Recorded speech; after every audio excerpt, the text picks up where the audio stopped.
வணக்கம். ஈரோடு கிழக்கு தொகுதியோட இடைத்தேர்தல் மீண்டும் நடைபெற இருக்கிறது. இதுல வழக்கம் போல அதிமுக இந்த தேர்தலை நிராகரிச்சிடும் அப்படின்னு அரசியல் வல்லுநர்கள்லாம் சொல்லிட்டு வந்த நேரத்துல, ஈரோடு கிழக்குல எடப்பாடி பழனிசாமி போட்டியிடணும் அப்படின்ற முடிவு எடுத்திருக்கிறாரு. ஒரு புறம் காங்கிரஸுக்கும் இந்த முறை கொடுக்கக்கூடாது, இந்த முறை திமுக போட்டியிடணும் அப்படின்னு சொல்லிட்டு திமுகவை சார்ந்த ஈரோடு மாவட்ட கட்சி நிர்வாகிகள் வலியுறுத்திட்டு வராங்க. அப்போ திமுக விசஸ் அதிமுக அப்படின்னு களம் மாறுமா அப்படின்ற ரீதியில பேசுபொருளா இருக்கிற நிலையில அதிமுக சார்பா யார் அங்க களம் இருக்கலாம்னு எடப்பாடி பழனிசாமி ஒரு ஆலோசனை கூட்டத்தை நடத்தியிருக்கிறாரு. இந்த ஆலோசனை கூட்டத்துல ஈரோடு மாவட்டத்துல ஏற்கனவே போட்டியிட்ட திரு தென்னரசு, ஆற்றல் அசோக்குமார் இவங்கெல்லாம் எடப்பாடி பழனிசாமி முன்னிறுத்தினாலும், ஆனா எல்லா வேட்பாளருமே பின்வாங்குறாங்க அப்படின்ற ஒரு தகவலும் கிடைச்சிருக்கு. காரணம் பொதுவா இடைத்தேர்தலில் திமுக தான் வேணும். ஏற்கனவே நம்ம இந்த இடைத்தேர்தலில் போட்டியிட்டு தென்னரசு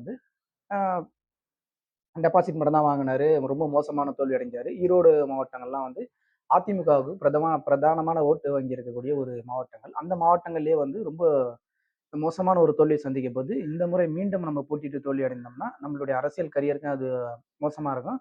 குறிப்பா பணம் போன்ற விஷயங்களும் ரொம்ப நட்டத்தை ஏற்படுத்துது அப்படின்னு வருத்தப்படுறாரு.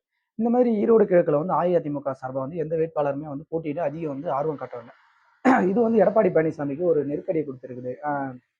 என்னதான் தேர்தல் ஆணையம் கோர்ட்டுகள்ல ஒற்றை தலைமை அங்கீகரிச்சாலும் ஒரு பவர்ஃபுல்லான வெற்றி இன்னும் எடப்பாடி பழனிசாமியால பெற முடியல. இந்த பவர்ஃபுல்லான வெற்றி பெற முடியாதனால தொண்டர்களோட நம்பிக்கை எடப்பாடி பழனிசாமி எழுந்துகிட்டே வராரு. குறிப்பா அதிமுக சார்பா போட்டியிடறதுக்கு எத்தனை வேட்பாளர் ஆர்வம் காட்டுவாங்க ஜெயலலிதா இருக்க பார்த்து.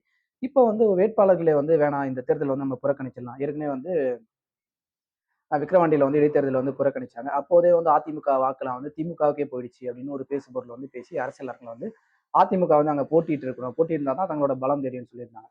இப்ப ஈரோடு கிழக்குல இதை மனதில் வச்சு எடப்பாடி பழனிசாமி அவர்கள் போட்டிடலாம் அப்படின்னு நினைச்சா நிர்வாகிகள் பின்வாங்குறாங்க. வேணாம், இந்த தேர்தலில் நம்ம போட்டிட்டோம்னா மறுபடியும் நம்ம தோல்வி தான் அடைய போறோம், அதுக்காக பணம் செலவு பண்ணணும், ஏகப்பட்ட விஷயங்கள் இருக்குது. இதனால நம்ம சட்டமன்ற தேர்தல் 26 சட்டமன்ற தேர்தலில் நேரடியாக களம் காணலாம் அப்படின்னு அதிமுக நிர்வாகிகள்லாம் பேசுறாங்க.